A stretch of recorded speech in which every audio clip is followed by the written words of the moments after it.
રાજા ને એવો અભિમાન આવે કે મારા જેવું કોઈ નહીં તો અમે દેરો છીએ જ.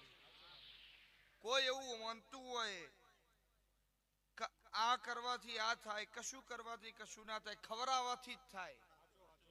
ખીચું ખાલી કરવાની તાકાત હોય તો ખીચું ભરાય.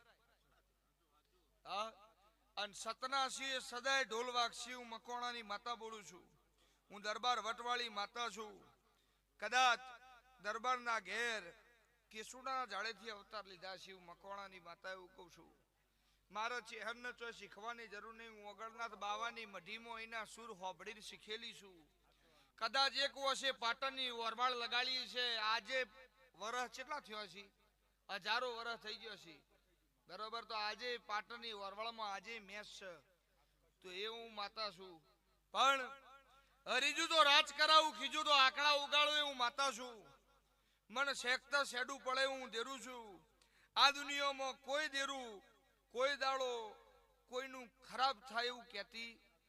દેવનું કોમ દયાનું છે. હો દશમન વઈ હો વેરી વઈ વચ્ચે મારાનું વાહ ગનું હોય તેમ ના કહું કે હોનું નખો જ જાજો. ના, હોને વાલેશ્વરી કરીને ઘેર લાવું એવું માતા છું. એવું મારો ચેહરભાઈ નો ભગવાન કે છે રાજન. એવું મકોણાની માતા બોલું છું.